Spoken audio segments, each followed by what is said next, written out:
My name is Chris Lopiano. I'm Senior Vice President for Community Preservation and Development Corporation. My role today is to welcome you and to act as sort of a speakers we'll have today. The speakers are folks who were critical getting here to the groundbreaking today. We're going to have probably about 45 minutes of remarks. We'll then have a ceremonial groundbreaking. We're going to put a shovel and some sand back here. And then after that, we're going to have refreshments provided by a local small business here in Jackson Ward, Salt and Forge, owned by a local resident, David Hahn. We're very excited about that. CPDC and our partner, the Richmond Redevelopment and Housing Authority, have been at this for about 5 years. It's been a struggle at times, but we're here today. As you can see, we've already broken ground and we're all very excited about it. RRHA picked CPDC to be a partner in a RAD deal. RAD stands for the Rental Assistance Demonstration Program. It's a HUD program. And this was a project to relocate into new homes 200 residents who are currently or previously lived in Fay Towers, which is right across the highway. It is a tower whose days are over. It is obsolete, beyond repair and renovation. This RAD program is complicated on its own, but the fact that we were doing a transfer of assistance and that we had 3 phases made it that much more complicated. We have completed the first phase. Last year we opened the Highland Park Senior Apartments in the 6 Points section of Highland Park. It's a historic school that was converted to 77 senior apartments. The residents from Fay Towers moved there at the beginning of 2017, and by all accounts they're extremely happy in their new homes. This is the second phase. So to your right, in front of you and to your right, will be one of the buildings we're building on this block. And that'll be a 72-unit senior apartment building, the Jackson Ward Senior Apartments. This building will be developed in conjunction with with several buildings that will be multifamily buildings that house both affordable and market rate units. They'll be along First and Second, but will also include this convent, this historic convent behind us will have 8 apartment units, and then 2 buildings that'll have 40% affordable, about 34 units of additional affordable housing, and the remainder being market rate. Now we stand here in historic Jackson Ward, and Jackson Ward is referred to as historic Jackson Ward for a very good reason.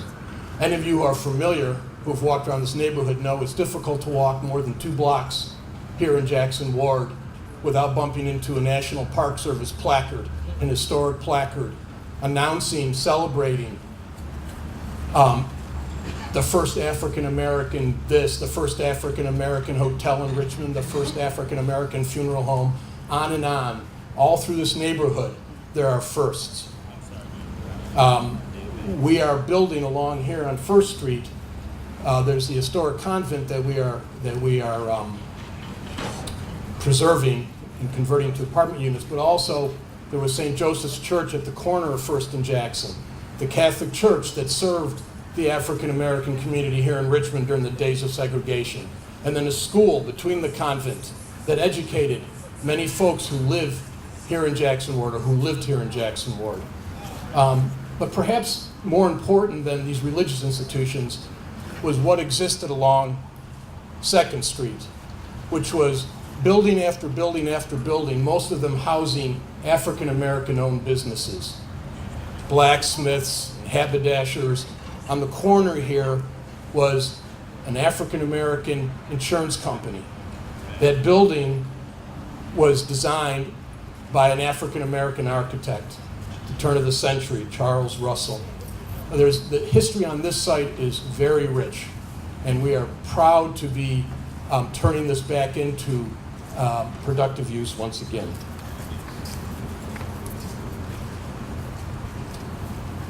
So I'm going to introduce our first speaker, whom I've known for quite a while. Orlando Artsy leads the Richmond Redevelopment and Housing Authority. Prior to leading the Richmond Redevelopment Housing Authority, he was an executive vice president at the Community Housing Partners, a highly regarded affordable housing development and developer in the Mid-Atlantic, serving the Carolinas, Virginia, Maryland, and so on. And before that, when I met him, he worked for the Local Initiative Support Corporation in many different offices, New York, Richmond, and where I met him in DC.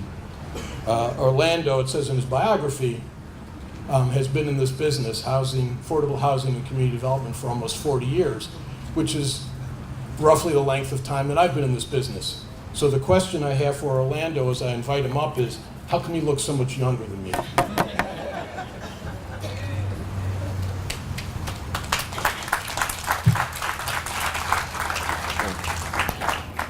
Thank you, Chris. It helps if you start out when you're 12 and then you kind of take it from there. So thank you very, very much, Chris. So first of all, the sun is out. That's like a really nice sign after all the rain we've had. So that means something. I'm not sure what it means, but I'm sure our general contractor really appreciates it after all this rain. There are two things I wanted to talk about. Chris mentioned I've been in the affordable housing field in various capacities for about 40 years, and during that time I've had the opportunity to attend dozens of groundbreakings and ribbon cuttings here in Richmond and in many other places around the country. And so what does it take to get to this point? Well, one thing is that it takes money. And in this particular case, it takes about $34 million to be able to complete the developments that Chris talked about, a total of about 154 apartments. So money is critical. In this particular case, that funding came from 9 different sources. And so the other thing that impacts this work is time. So we started this about 5 years ago. During those 5 years, our developer partner has merged with another nonprofit organization. We have a new mayor. There have been 3 CEOs at RHA during that period. And then, when you look at all of our partners, they've all been going through different personnel changes and organizational changes, which are, common in any modern organization nowadays. And at any time during those 5 years, if one of those partners had said, I don't think I like this project. I've got other priorities. I want to move on to other things. Even if they hadn't said that, even if they had been indifferent to moving this work forward, we would not be here today.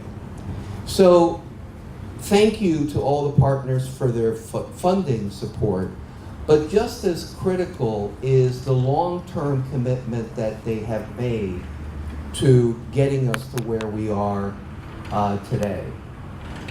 I also want to take the opportunity to thank our Board of Commissioners.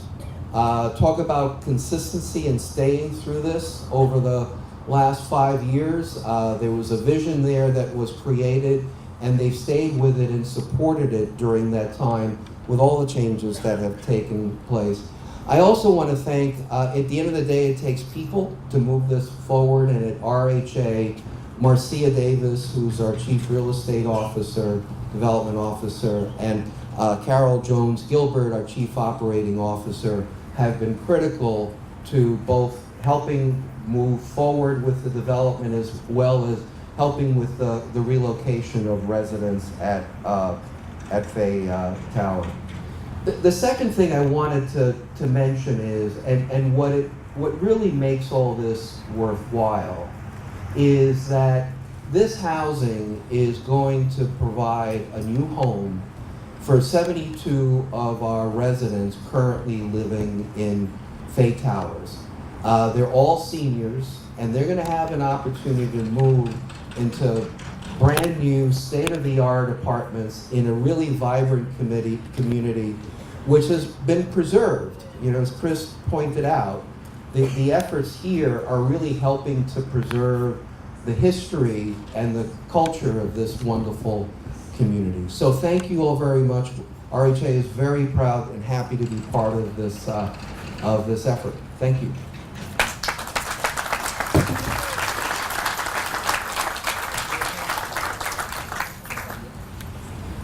Just for the record, RHA is providing the land that all of this is being built on, and as well as that, they have come forward with $500,000 of capital for the project, and we greatly appreciate that, Orlando. Thank you.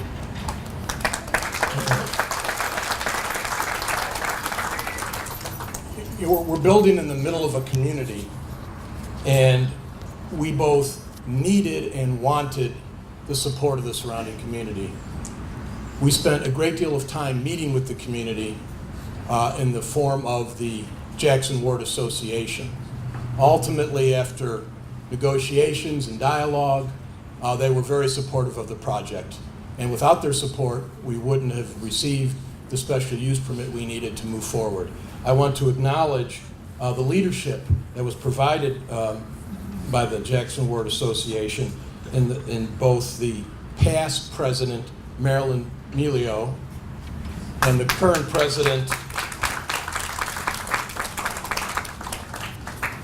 Janice Allen. Thank you very much.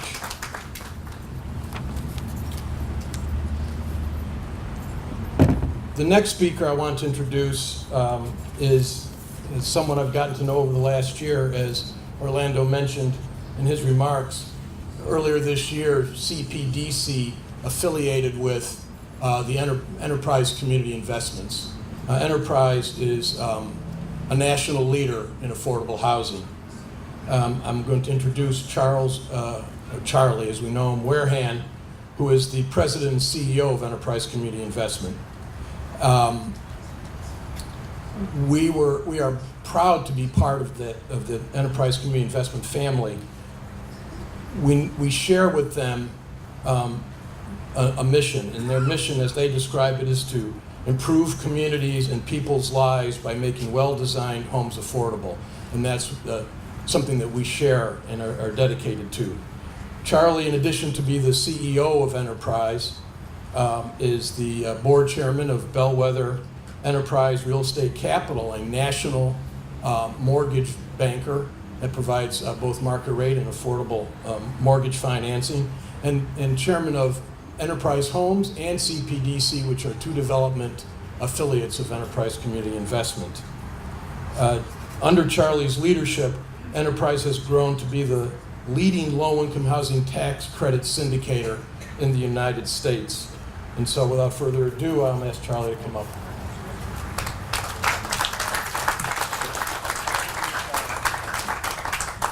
Thanks, everybody. Thanks, Chris. Chris is right. This is really kind of my first groundbreaking as chair of the CPDC board.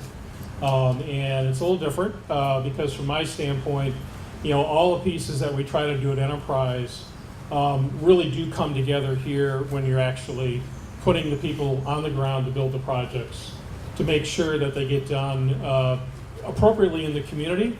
But the components that are items that we stress have to do, like Chris said, with design, making sure they're appropriately financed, so there's no really burden on the property. So there's plenty of equity in it to make sure that it can run properly for many, many years, that it serves the needs of the residents that are here. And that's probably the starting point, which we all try to do. We're in this, we're here to make sure those residents have a really good living experience. And some of that is, again, in the design. It's where it's located in the communities where people want to be. But it's also having the services here that actually provide them with those things that they necessarily don't always get easily in their life. So the resident services piece, which Pamela Lyons will put forth here through her team, is a major component, and one, frankly, that Enterprise really didn't have up in its upcoming as a company. So this is kind of where the partnerships really come together, and that component of it will ultimately enhance people's lives in things like education, healthcare, all the communication pieces that we strive for to make sure that people are getting what they need without having to go 4, 5, 6, 10 miles away to get it. We know how hard it is to do that in our own lives, and it's very difficult to do it when people are trying to balance many things in their own lives. So to be able to provide those things at the site is really important to do that. But I would be remiss if I didn't go back to what was said by the previous speaker, and Chris has brought this up, and I know our other speakers will as well too. This partnership, and the partnership that's out there with our financial partners, with our governmental partners, these projects cannot be done. When you couple the community partnerships that go along with that, that's what it takes. And here it took 5 years. It shouldn't have taken that long. But that's sometimes what happens when to get all these pieces together to get it done. So companies like CPDC and Enterprise and others will continually strive to try to make sure that that process continues to move forward as quickly as possible to get units built for people that need them, because it's extremely, extremely important. So, but many times our governmental partners kind of get omitted from this process, and if people don't really realize how much of that really has to happen, and it does. And so, for me, to you, thank you for that, and make sure everyone here understands that without this doesn't get done. This particular program, as Chris mentioned, was done under the Low-Income Housing Tax Credit Program. That is where 90% of the affordable units get built across the United States. It's a great program. It's constantly being looked at to make sure that it's efficient. It's doing the needs of the will of the people that it's supposed to serve. We try to expand it. We do have governmental support for that in certain circumstances. So it's the one program that we can look to out of all the chatter coming out of Washington when it comes to housing that both sides of the aisle will say this thing really works. And when you come here and you really see the units being built, the neighborhoods beginning to be transformed, it's powerful, extremely powerful. So we do our best to try to make sure that people that are looking and voting on this get out to the projects to see what's going on, talk to the residents. In the end, it's their home. And having this be their home, we have to make sure that we have all those components there to make their lives really work. So I'll stop there.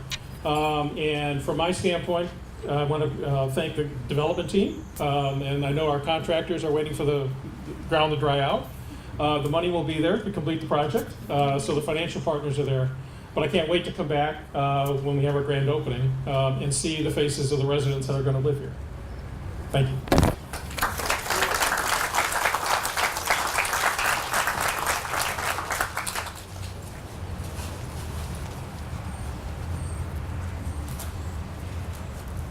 Before I introduce the next speaker, I'd like to acknowledge some governmental officials who have helped along the way with not only with this project, but with other phases of the Fade Towers RAD deal.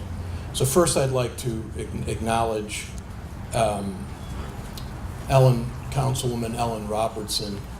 I don't see her here, but Ellen was extremely important when we first came to Richmond. Our first phase of this project, Highland Park Senior Apartments, was built in her district, District 6, in the 6 Points neighborhood. She helped us a great deal in navigating the community and in supporting our special use permit and other applications to get that project done. I'd also like to acknowledge Councilman Chris Hilbert, 3rd District, right across the highway here. Our third phase of this project is, if these trailers weren't here, you could probably see the Baker School and Historic School across the way. That'll be the final phase of this project, 51 units, and that's in Chris's district. Chris has been an invaluable source of advice to us over the years and support on City Council. And finally, I want to acknowledge the Chief Administrative Officer for the city, Selena Cuffey Glenn, who has been helpful to us with many points along the way as we try to get these projects moved through this various parts of the city government. Now I'd like to introduce the councilwoman for the 2nd District, Kimberly Gray, Councilwoman Kimberly Gray. Councilwoman Gray was elected to Richmond City Council in 2016. Prior to that, she served as the district school board representative for 8 years. In 2003, Governor Mark Warner appointed her to his Innovative Partnership for Achieving Successful Schools. Councilwoman Gray has supported this project over the years.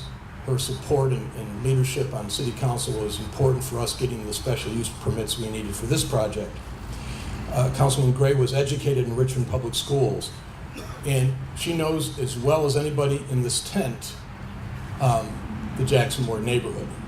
And she's a long-time resident of Jackson Ward, but her family has very deep roots in this neighborhood. So, Councilwoman Gray.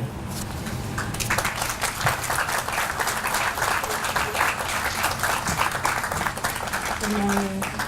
Thank you.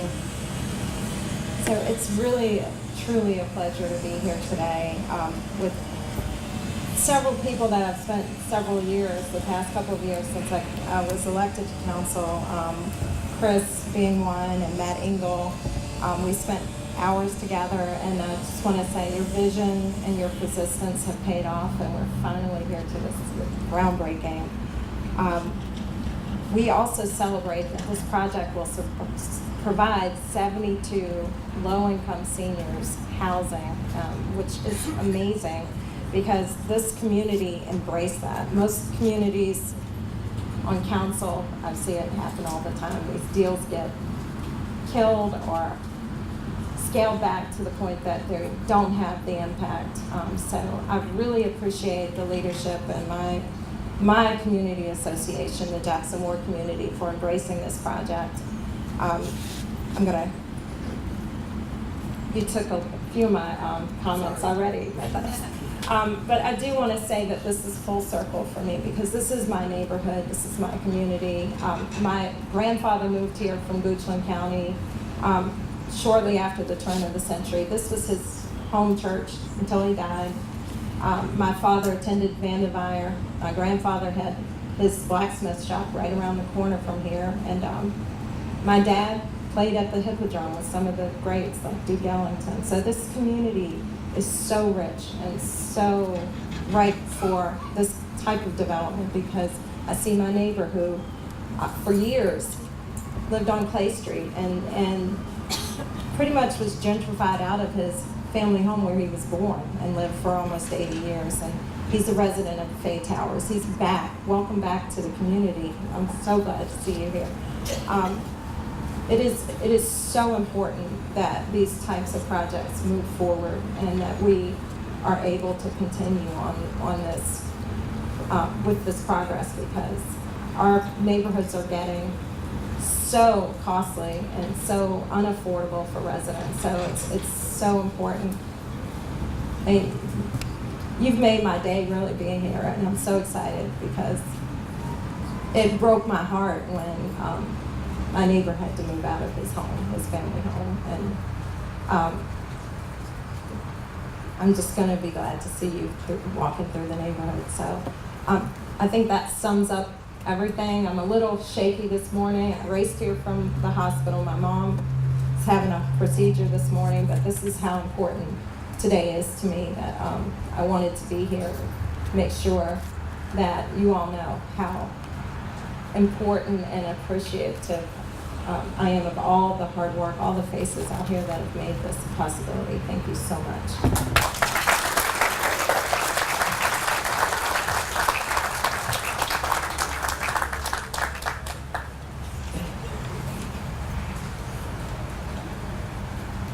I think Orlando mentioned that to get deals like this done, it takes not 2 or 3 layers of financing, but I think in this case 8 or 9 layers of financing.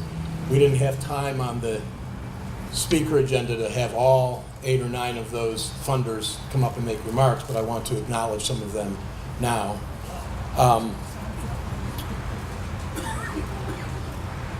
The way our business goes, you have a concept, You do some design, you run some numbers, there's a huge gap, you redesign, you run some more numbers, there's still a gap. You start trying to line up soft debt behind your mortgage and your equity, and you need folks to step up, and you need them to step up to close that gap before you can really start. There was a key moment in this project where we needed to fill a sizable gap, and we received a $700,000 commitment from the Virginia Department of Housing and Community Development. It was a key to moving this project forward, and I want to acknowledge Eric Johnston, the director of the DHCD.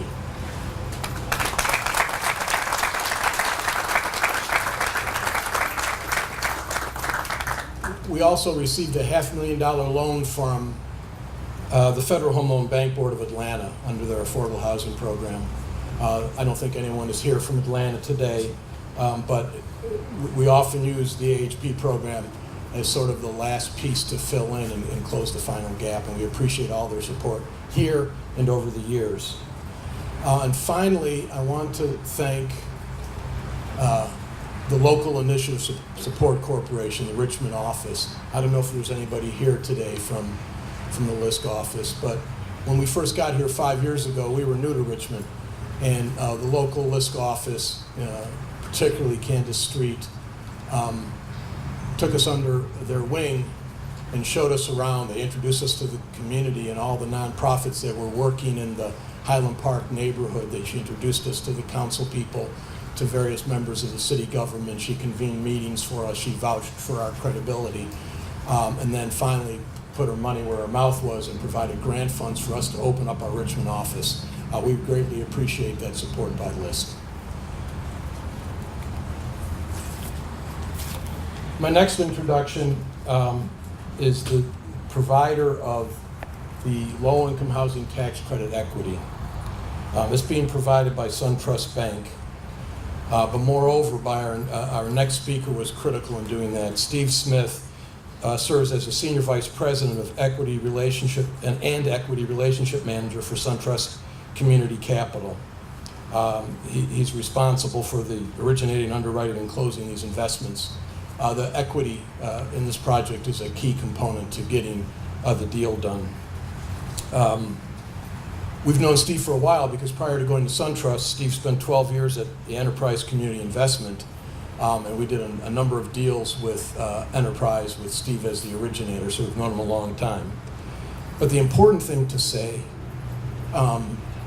is that SunTrust and Steve stuck with us. Most of you probably don't know this, but shortly after the election in 2016, when it occurred to the financial community that there was going to be a major reduction in corporate tax rates, corporate income tax rates, there was turmoil in the low-income housing tax credit market. Many investors fled the market. All of them reduced their pricing. Many of our peer organizations lost their investors on projects. We, in fact, CPDC, lost an investor on a project. But through all of this, SunTrust stayed with us. They were fair, they were honest and transparent, and their communication was outstanding. We always knew where they stood, we always knew what the issues were, and here, a year later, we're breaking ground here. Steve, thank you. Thank you, Chris. It's a real pleasure to be here. As Chris said, I'm Steve Smith, and I'm with SunTrust Community Capital, and I work as a relationship manager there. And at SunTrust, we make investments in communities like this throughout Virginia, the Mid-Atlantic, and the Southeast every day. In fact, just in the past 2 years, SunTrust has invested $37 million just in Virginia alone. So we're very proud of that fact, that we're putting our money into the communities where we serve. So I work in the world of finance. Let's be honest, that's really boring. Most of my days are spent on a phone, on a computer, negotiating what we call the deal. This is a deal, but it's so much more than that. And let me tell you what's not boring, and that is to come out and see why we do what we do. Today we're going to move some dirt, well, at least some sand behind me here, and get this project kicked off, and that is really exciting. As Chris mentioned, this was a long road. I was involved in this project for about 2 years, but I know many of you were involved for 5 years. But this is the beginning of what's going to be 72 units of affordable housing for seniors, 82 other units of market rate and affordable housing for families. And let's celebrate that. That's a great thing for this community. The team here was awesome. It was a real pleasure to work with CPDC, RRHA, VHDA, and even the Jackson Ward Community Association was key. We're really proud to be a part of this and partner with such a great team. CPDC in particular was fabulous to work with. Matt Engel, you are one of the most patient men I've ever met. This was a labor of love, and we always knew that the financing would close. We just never knew when. But SunTrust is a purpose-driven company, and these projects are a tangible demonstration of our purpose, showing how we can bring together our financial expertise, along with partners from across the community, to provide affordable housing to our fellow citizens. And we look forward to seeing this property come to completion. I will be back for the grand opening, I promise you. And I want to be the first to welcome the new residents into their new homes at that time. Congratulations to the team.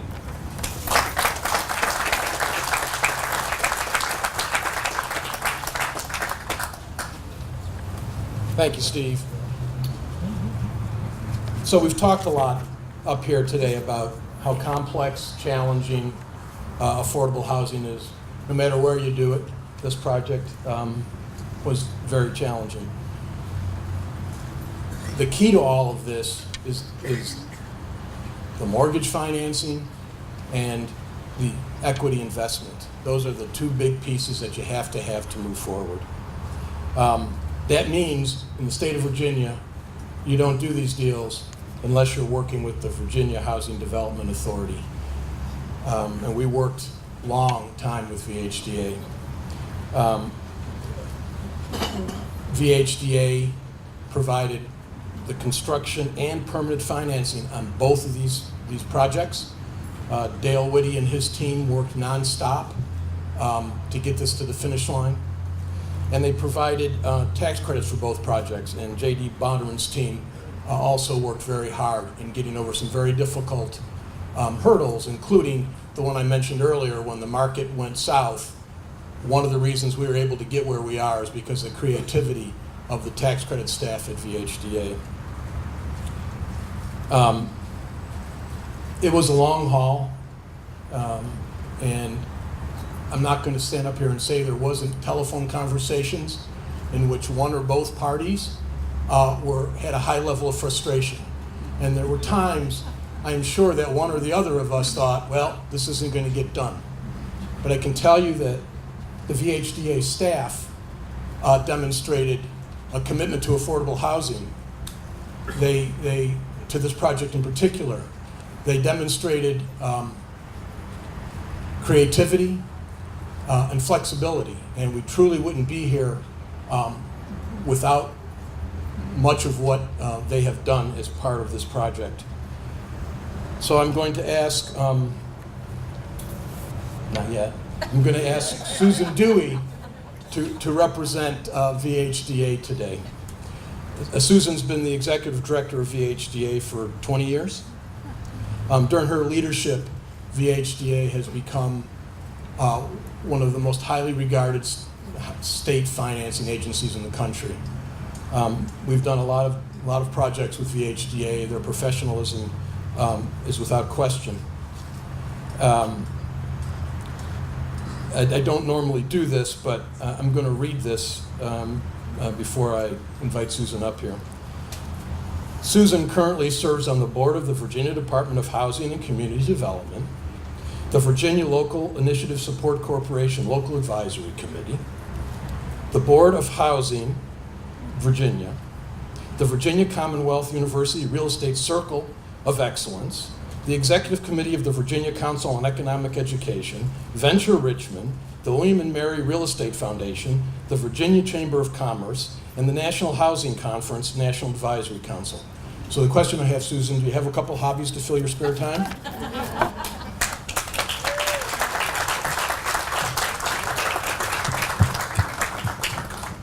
Thank you so much, Chris. And it is certainly a great day to be here in Jackson Ward, isn't it? Yay. You know, as I was sitting there, I kept looking at the signs behind me, and I think you all did a great job in capturing the essence of this event and this project, and that is a vibrant past and an exciting future. We all know that this area is rich in history, and it's up to all of us to help to preserve and to promote its future. And that's exactly what this development and this effort is going to do. Now, a lot of people don't really understand the structure of VHDA and what we are, but one of the best ways I think to describe it is that we are a public-private partnership laser focused on housing. And we can't do anything without the partners that we have. And that's at the government level, the private sector, the nonprofits, all working together to accomplish our goals around affordable housing. And you know it all starts at the local level. And we are very excited to have the support of Mayor Stoney. I've known him since he was with the state. I know how committed he is to housing all throughout Richmond and really making a difference. And he's supported by his city council. Councilwoman Gray's here. I was just at an event earlier today at LIST with Councilwoman Robertson. Is Chris here? Is Councilman Hilbert here? I get to see him quite a bit in a different capacity. But we really need their support, and I know how committed they are to helping to get these projects done all across Richmond.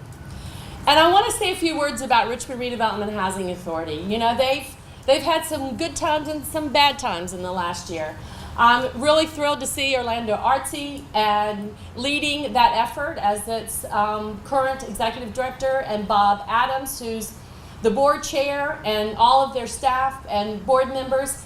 The work they do is so difficult. I can't stress what a long time it takes to put these types of things together and all the hurdles along the way. I know that they are working hard on their commitment to really helping to deconcentrate poverty and to make a difference in Richmond communities. I also want to thank my partners at the state level, which I really rely on, certainly support from Governor Northam. Most closely I work with the DHCD staff, Eric Johnson, my counterpart. We sit on each other's boards, and his staff, Willie and others. They do a tremendous job, and the trust fund monies and other funds that they have are critical, as you heard earlier today.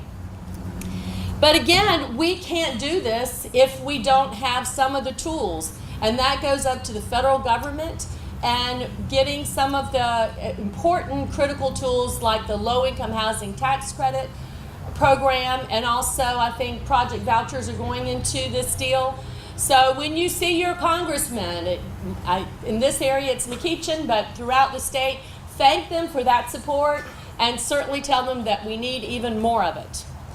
But then there's the private side, and you just heard from Steve. SunTrust has been a great partner, and we need those equity providers. And sitting at the table with us, Enterprise is here to support the work, now working with CPDC. And we also, some others, SL Nussbaum is helping us because they are now a certified property management company working with this project to make sure the housing doesn't only get constructed well, but it is maintained well for the community. We also work with Earthcraft. This is a platinum level project, which means it's going to be really emphasizing green building. And what I also want to, I'd be remiss if I didn't once again thank the great staff at VHDA that I have a pleasure working with every day. You heard about Dale and JD, but also I think we have Sean Campbell and Jennifer McCarthy and Art Bowen and Pat Carey and several others that really support the work we're doing and the work, most importantly, that you're doing.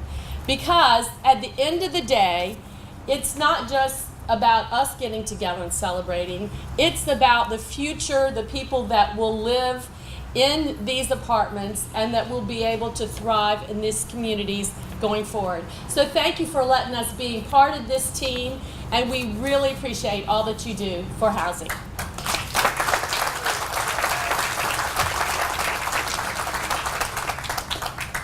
Thank you, Susan. I have one last acknowledgement. It is it falls under the category of saving the best for last. So throughout the audience today, there are a number of current and former residents of Fay Towers. Many, I think, who will be coming into the building that'll be built on the corner of 2nd and Duval. And I want to thank them. My colleagues at CPDC who work in the Community Impact Strategies Group have been working with the Fay Tower residents almost since the day that we were awarded the partnership with RRHA. It has been a long haul. It's been long for us, but Steve mentioned how patient Matt has been, but these residents have been very patient. We're going to deliver your new apartment homes for you. We're very excited about that, but I'm sure not nearly as excited as you are. So I want to acknowledge them. If you all could stand up, all you Fay residents that are here today, if you could stand up and be acknowledged.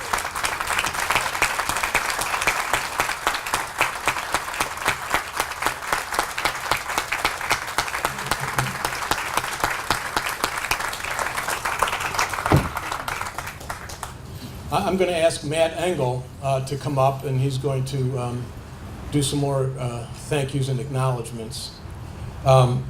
Matt, Steve said Matt was very patient. I'm not sure I would use that that description of Matt, but I'm glad that our funders find him that way. What we know about Matt, and what we like about Matt, is his intelligence, his sense of humor, and that goes a long way in getting through these projects. And most of all, his tenacity. And without his tenacity, we would not be here today. I can't imagine a better person to have stewarded this project to where we are today than Matt Engel. Matt, would you come up, please?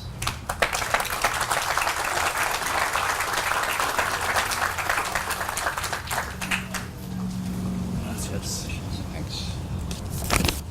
I guess I would agree with Chris that Steve's characterization of me as patient is incorrect. And the person to ask that is my wife, who's standing right there, and she will confirm that I'm probably not the most patient guy. But that said, I have been working on this deal full-time for the last 3 years, and it has been extremely, extremely difficult. It always is to develop affordable housing.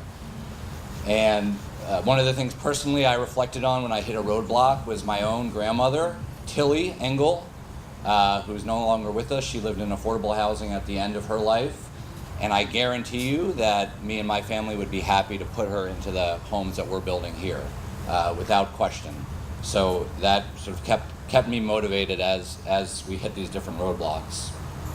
But as Chris said, my job today is to thank people who have not graced the stage today. And there are a lot of people sitting in the audience today who were critical to this project happening. For those of you who know me, I play basketball. Basketball is a team game, and we had a lot of great players on this team: shooters, rebounders, guys on the bench, architects, builders, dirt guys, and all of us have come together to make this project work. That's the only way this happens. So when I mention your name, even though it's hot, please stand up so everyone can know who you are and the hard work you put in. First of all, my team at CPDC, it's been a pleasure to work with them. Chris Lopiano doesn't need to stand, he's been standing all day. But the leadership of Shalinda Brown and Suzanne Welch, two vice presidents at CPDC. Lee Alford, Mario Wells, Wanda Hardy, Nancy Rodriguez, Shania Lofty, Lydia Lee, Jose Salmarone. This team not only works hard, Pam Amos, this team not only works hard, they're just great people to work with. Second, the team at Harkins Builders, who is building this development. There was a point in this project where it was a little unclear whether we could actually build what we planned. and we sort of had to scratch our heads and think about going back to the drawing board. It took the leadership of Dave Miller, who is an executive at Harkins, to focus on what was possible here. And led by Dave's team, the project came roaring back. And I want to thank Dave, Roger Gutierrez, Rick Riker, John Adams, Frank Agassari, Cinda Freeland, and Grace Washington from J&G Consulting. If you could all stand up. Thanks, guys. And I do want to acknowledge the most important guy on this site right now, I was telling Chris, is the guy pushing all the dirt, and that's the best father-son dirt contractor in the city of Richmond, Dwight Sneed, right there. Thank you, Dwight. The design of this project is top rate. When you walk by, it's going to look like a Class A apartment building, and that's a result of the work by Grimm & Parker Architects, who we have a long relationship with. Working with Grimm & Parker, 2 of their project architects got pregnant during the project, so I don't know what that says. I think this project has fertility around it. But led by Mel Thompson, Logan Schutz, Dave Stemble, Regina Clark, Megan Keel, William Abramson, you can guess which 2 got pregnant. They have delivered a great project, so please stand up.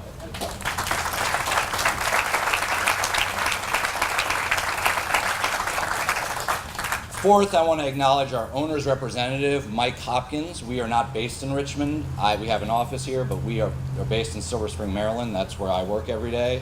Mike is our man on the ground here as the owner's rep, and when he's not training to be a boxer, which is a true fact, he's boxing our construction company on the site and making sure all the details get carried out. And he's a great guy to work with, and I want to acknowledge Mike.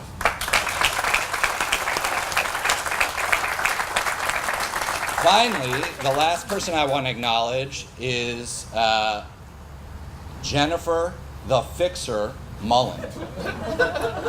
And we call her the Fixer because whenever we ran into a roadblock on this project, something involving the city, the zoning process, a permit, you called up Jennifer and she scurried over to City Hall, and next thing you knew, the problem was fixed.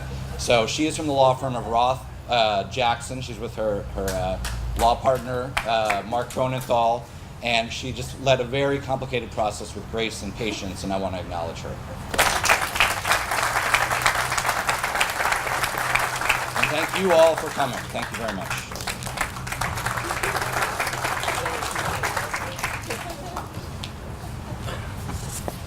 Okay, before I introduce our final speaker, I want to acknowledge someone who's here.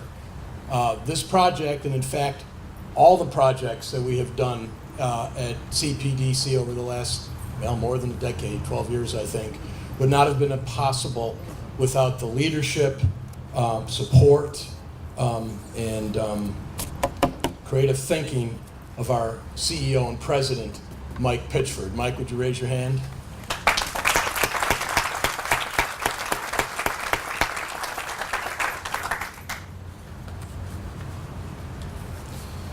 Next speaker is the Mayor of Richmond. Mayor Stoney was the 80th mayor of Richmond. He is the youngest mayor ever elected to serve the city. Quite an accomplishment.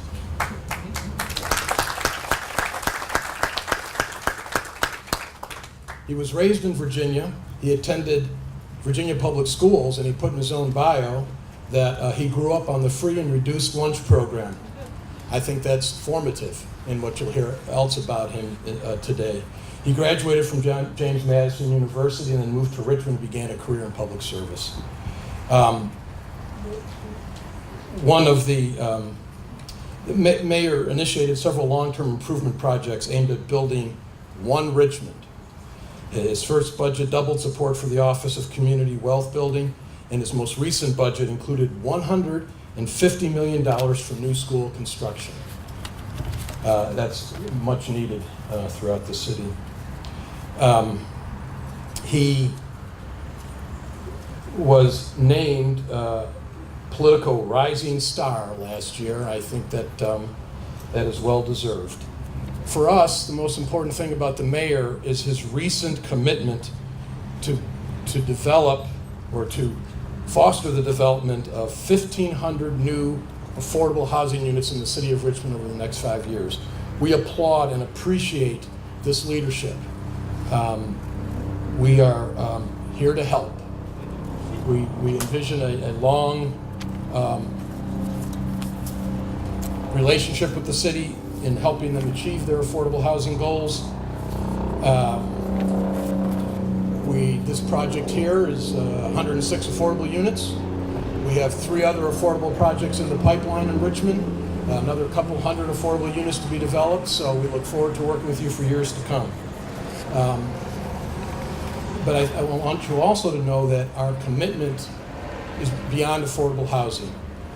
And it includes some things that are very important for the Jackson Ward community and the city of Richmond. Of the trades that we have under contract thus far for this project, 46% are small, local, and minority-owned businesses, much in excess of our goal. And again, those firms under contract have already committed to hire 20 local residents for construction jobs.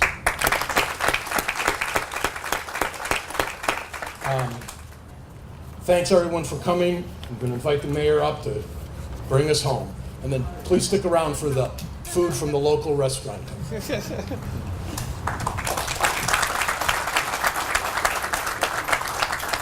Well, first, I would be remiss if I did not thank Chris, not just for that introduction, but also for the work that CPDC has done to make this day possible. Thank you. And I give him a round of applause. I would not be up here on this stage if it wasn't for the work of those who work, the public servants who work for the city of Richmond. And so today I know I'm joined by Doug Dunlap, who's a Deputy Chief Administrative Officer. Doug, where are you? Thank you. But also Denise Laws is here as well.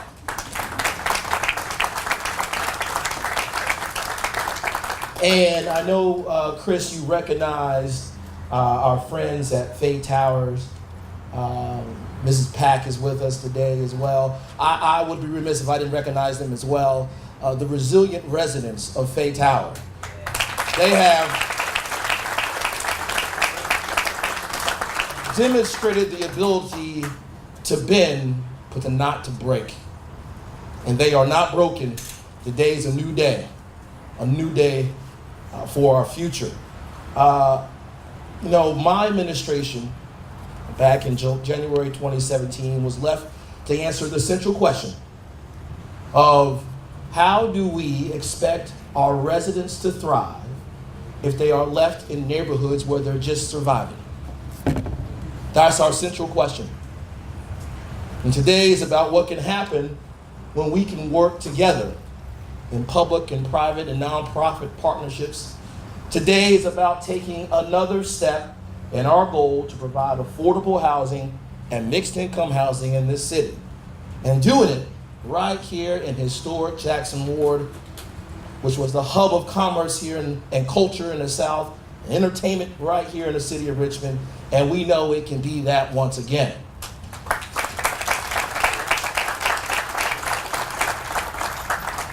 Today is about doing right by our seniors as well. Those who lived most of their lives right here, we owe them a great gratitude for getting us to where we are here as a city on the upward trajectory. Today is another step in building One Richmond. Today we break ground on a $30 million development that will provide 154 energy efficient and modern homes, including one building of 72 homes reserved for low-income seniors. These units, along with 77 units already provided in Highland Park that was spoken about earlier, and 51 units planned at Baker School, will replace all 200 units of public housing in the aging, isolated Fay Towers. That's an accomplishment in its own right. Another mixed income building will provide 82 of mixed income housing, including 636 apartments that will be dedicated to workforce housing for nurses and firefighters and police officers. And it will feature 6,000 square feet of retail space and will further support these residents, energize this neighborhood, and build on the momentum and investment that is already underway. My larger vision when it comes to affordable housing, that we will build 1,500 new units by 2023. And as the city continues to grow, we cannot make the mistakes of our predecessors, those who held elected office before us, those 50, 60, 80 years ago. We have to create equitable and inclusive communities of opportunity for all of our residents. And this project is a demonstration of our commitment. Years ago, elected leaders, with the cooperation and coordination of state and federal government, sacrificed Jackson Ward in the name of progress, otherwise known as Interstate I-95, and split a vibrant African American community. The scars of that division are with us this day. And while we cannot move that highway, we can't move that interstate, we can continue to move forward. We can make progress, and we can rebuild, and we can reinvest. That's what we're doing today.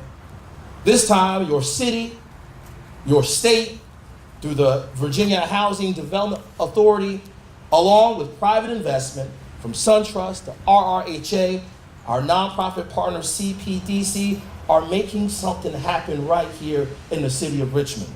Our investments in bus rapid transit and what we're doing at Abner Clay will help support new development and continue the progress of this great neighborhood, Jackson Ward.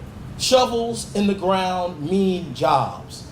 Safe places for our vulnerable seniors mean a higher quality of life. And affordable homes for our working residents offer opportunity to live and to grow right here in the great city of Richmond.